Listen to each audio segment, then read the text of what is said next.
Good morning, everybody. This is Pastor John from H2O, and I'm coming to you from my office. Hopefully you can see me okay. This is the first time I've been shooting this off of my phone rather than my computer. This morning we're going to be talking about practices of living as an apprentice of Jesus. We're going to talk about observing the Sabbath. But I've got a few things I want to get everyone caught up on before we jump into that. First, as far as what we're doing with Facebook Live, as you know, we have Mental Health Monday. If you've not been tuning into that, Pastor Steve Reed, who is a licensed counselor, has been sharing about mental health every Monday. That's been our most popular Facebook Live event, so jump on that. Tuesday, we're doing Theology Tuesday, and I've been going over the Psalms, Theology of the Psalms, and that's specific to help us during the anxiety. So then on Thursday, I also actually do a Bible study on a Psalm, and then Friday, we're going to continue with talking about the practices of an apprentice of Jesus.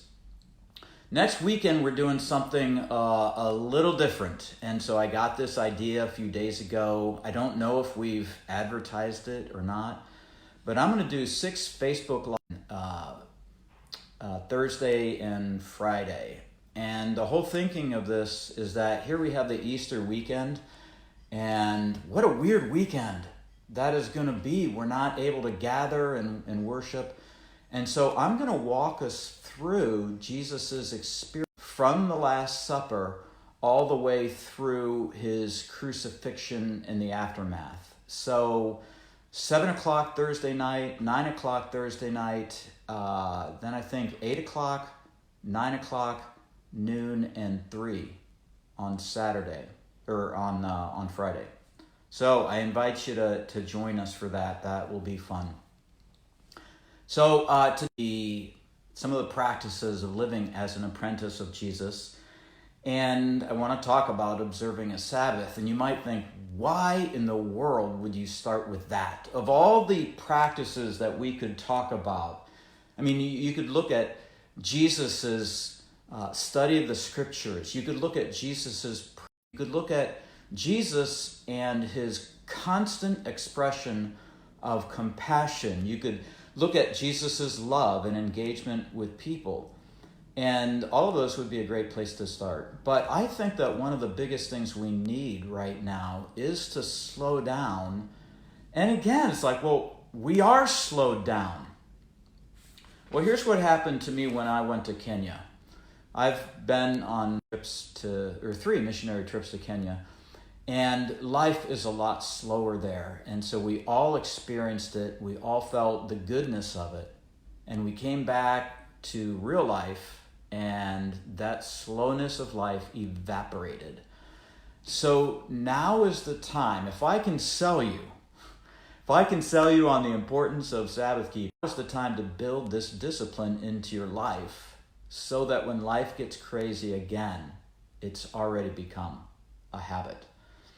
So, as you probably know, the Sabbath is one of the 10 commandments in the Old Testament. It's found in Exodus chapter 20, verse 8. There's actually more information on Sabbath keeping there in Exodus 20, verse 8 than all the other commands, like thou shalt not kill.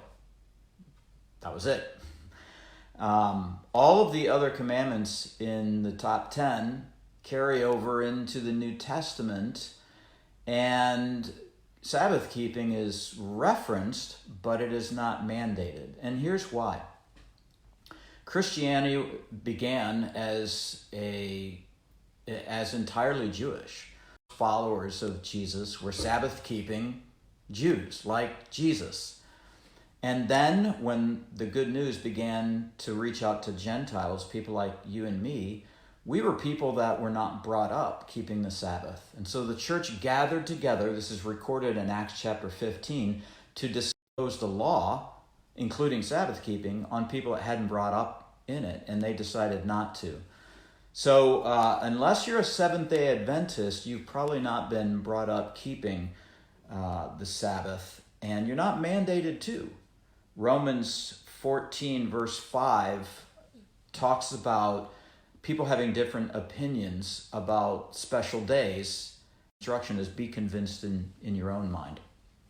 My favorite verse when we talk about Sabbath keeping is simply Mark 2:27, where Jesus said, the Sabbath, man was not made for the Sabbath, but the Sabbath was made for man. This is meant to be a blessing. This is meant to refresh us. So I want to read something to you from John Mark Comer's book, The Relentless Elimination of Hurry. That this is extremely helpful to us as a beginning point. The Sabbath has largely been forgotten by the church, which has uncritically mimicked the rhythms of the industrial and success-obsessed West. The result, our road-weary, exhausted churches have largely failed to integrate Sabbath as vital elements of Christian discipleship. It is not as though we do not love God. We love God deeply. We just do not know how to sit with God anymore. We have become perhaps the most emotionally exhausted, psychologically overworked, spiritually malleable in history. And just to tell you a little bit of my story, I became a Christian right before my senior year in high school. And a year later, I went off to college, became part of a Christian church, began to reach out to my friends, started a small group. The small group grew. Let's move to Bowling Green, Ohio, and plant a new church. So then I moved, and then my life group grew, and then I started a life group, and then I decided I want to start my own church, and life got busier and busier and busier. And then I didn't even mention having kids and adding that to the mix. And so more than many, I've experienced a deep degree of hurry sickness where we just can't slow down, where we're addicted to our phones, where just sitting and being with God is a struggle. So long before John Mark Comer, which again, if you missed the title of that name, it is The Ruthless Elimination of Hurry. Long before this book came along, I decided I need to start taking a Sabbath. But one of the things that he recommended in his book, which I've adapted, is making it a digital Sabbath. Guys, for me, that's in the world. Just to turn off all the electronics and to have no interruptions, no cell phone binging, no one demanding anything of me for 24 hours from Friday at 5 to Saturday at 5 has given my heart so much peace. It's been so helpful. And I want to read just a little bit here. Today, a number of historical circumstances are blindly flowing together and accidentally conspiring to produce a climate within which it is difficult not just to think about God or to pray, but simply to have any interior depth whatsoever. We, for every kind of reason, good and bad, are distracting ourselves into spiritual oblivion. We have anything against God, depth, and spirit. We would like these.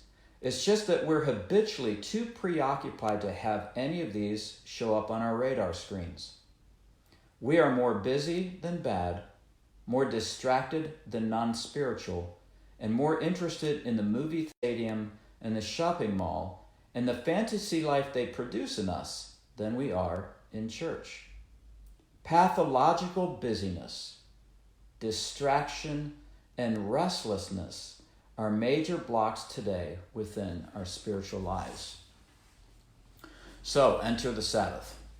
What do I do? And the Sabbath is a period of time. It's meant to be a 24-hour period of time where we unplug from everything and we just remember God. And we do whatever we want to do that is not work, that is refreshing and that is enjoyable. So what do? We usually begin by saying Shabbat Shalom to one another, just to get us into the Sabbath.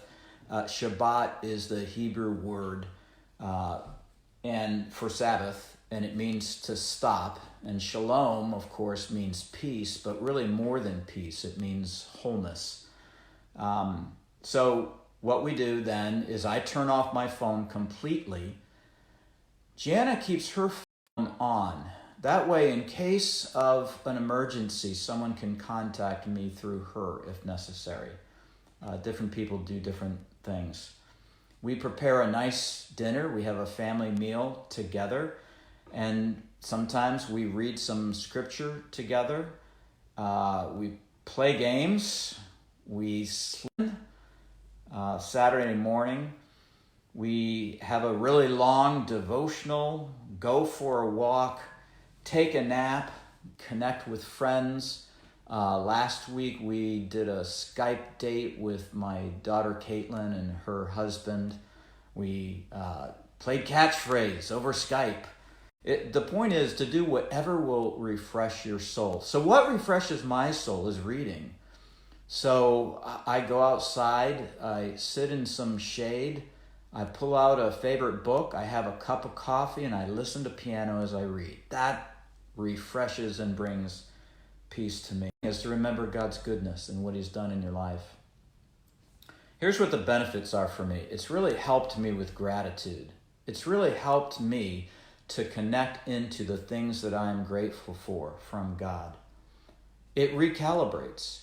It dials down the speed of your heart to a level where we can engage in people. It recharges us. It refreshes us. The speed of our lives is so frenetic. We really need to do something to just slow down. And it allows us to just remember, being very purposeful in remembering God and what he's done for us. So the other thing that I do, and I want to read you this list that I have on my, is that I examine my heart, and I have written out 10 questions that are like a compass to me. This is the man I want to be. So you can steal any of my questions. I would love that. Or you can make your own questions. It's like, who do you want to be? So question number 1. Have I prioritized and enjoyed the great privilege of being a child of God? That's an important question for me. Second question, have I lived in reality and engaged in reality this week? That question is specific to me. Have I a world full of lost people? Third, have I neglected the non-essentials for the things that are the most essential in life? And for me, that's loving Jesus and loving my wife and my kids and my community. Have I prayed as if I truly believe Jesus' words about prayer? Have I fought hard against sin and temptation this week? Have I spent time enjoying life? That's an important one for me because I can get busy just being a doer. Have I taken the time to invest into people? Have I boldly, clearly told people about Jesus? It doesn't matter what question. The point is to spend time as you reflect on God and who he is, as you remember the Lord and what he's done for us, that we have a time to recalibrate our hearts. A couple of tips just in closing. I would encourage you guys to plan ahead. You know, today's Friday. Tonight at 5 o'clock is when our Sabbath begins, and it'll go from Friday at 5 to Saturday at 5. Why not try it tonight? Why them in your life? So if you're going to do that, spend a little bit of time preparing. Think about what you want to do. Think about what you're going to eat, who you're going to connect with during this time. The key thing is stop working. So everyone's going to do this a little different. Some people get caught up on house chores during the Sabbath. To me, that's work, but, for yourself. I would encourage you to let other people know that you're observing a Sabbath, especially someone that might need to get in touch with you. And if you're a married couple, you got to do this tag team, especially if you have kids. So I was speaking with a couple last night, and they just take turns watching the kids. I hope this is helpful to you. This is one of the disciplines that Jesus certainly walked in as a Jewish rabbi, And it's been so life-giving to me. So this, to me, Friday through Saturday is my favorite day of the week. I look forward to it. I can't wait to just dial down the rhythm of my heart to a slower speed and connect with God. It's helpful to you guys, and we'll see you in our next Facebook Live event. Don't forget this Sunday, 10:15, Facebook Live. And again, this is a great thing to invite your friends to. With all the fear and anxiety and stress that people are experiencing, we're talking a single week here right now. So we'd love to have you join us. You guys have a great day.